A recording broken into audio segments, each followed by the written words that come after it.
Liverpool needed a stoppage time strike to edge past Newcastle last night in a heated encounter, I must say. Now, my surprise, with one man down, aggressive Newcastle proved they are no pushover. You saw what happened, big chances created, but they failed to make them count.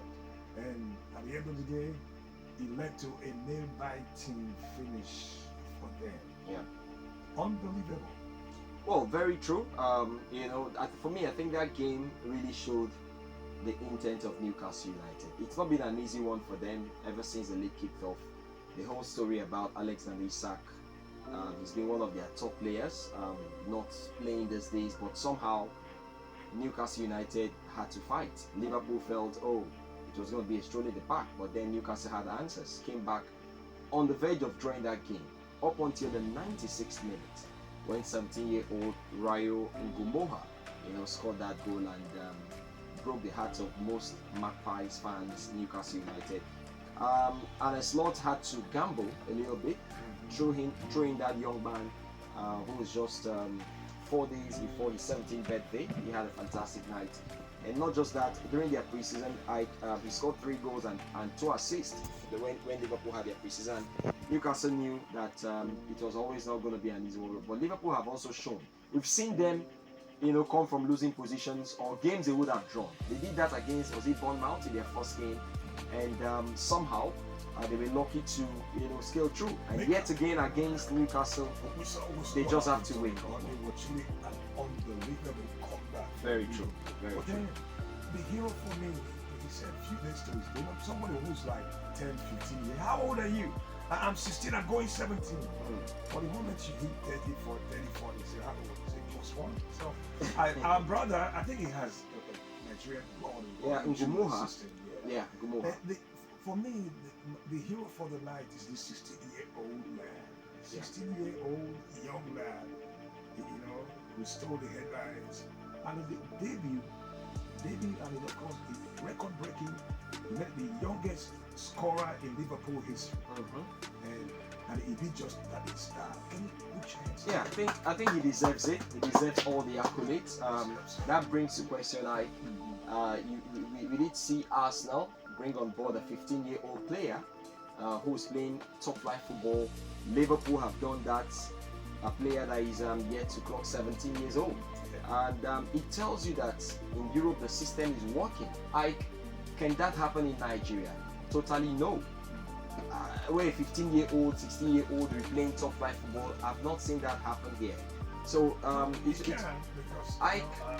the coaches see what happens. Hold on, you know why I say that? Because it's really hard to even tell how old someone who's born in Nigeria. When you can declare your age 10 times. What I fail to forget, every time I try to erase it, it keeps coming back every in my head. Now you're running up again.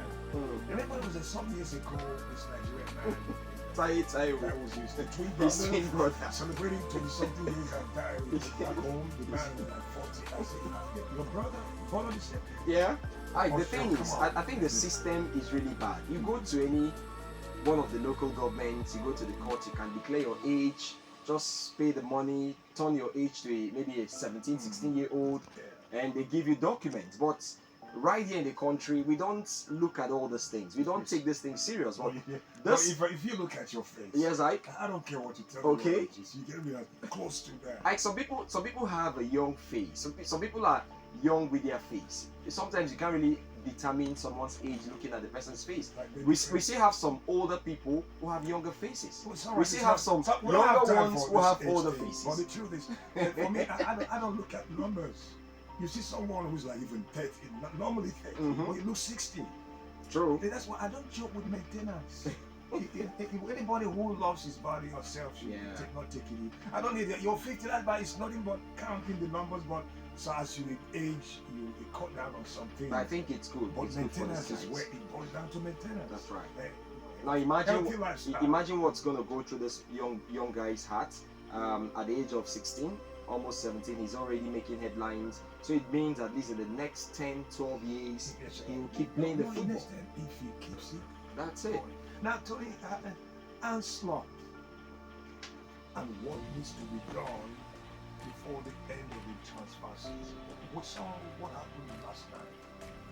Shaking defense, leaking midfield, and no point now. Yeah. What do you say? Well, he's got the next 6 days to wrap things up as far as the transfer window is concerned. He shuts down Monday next week. Liverpool will have to look around. Defensively, I think they're still having issues there. They need to, try to solidify that defense line because the league is a marathon. He's got 36 games to go as far as the Premier League is concerned. He's got the FA Cup, he's got the Carabao Cup as well. So it's a long journey. The Champions League as well. So he needs to look around. There are talks of Mark Guehi joining them from Crystal Palace. I hope that deal pulls through. Liverpool needs to solidify that defense line. I think offensively, they don't have issues. They've got more attacking-minded players, but defensively, they've been suspects here and there. So I think he needs to do a job, in trying to sign a defender. Mark Guehi might just be the next player to join them from Crystal Palace. But Van Dijk is losing. I think. Age gradually catching up. You don't expect a Van Dijk of 5-6 years ago to give you the same performance week in, week out. You just can't cheat nature. He's a top defender, no doubt. But these days, we've seen Konate, we've seen Van Dijk, we've seen the other players too. And let's also not forget, Liverpool are trying to blend. They brought in a couple of new players. So it's going to take a little time for these players to understand themselves and, of course, come good. Whatever happens.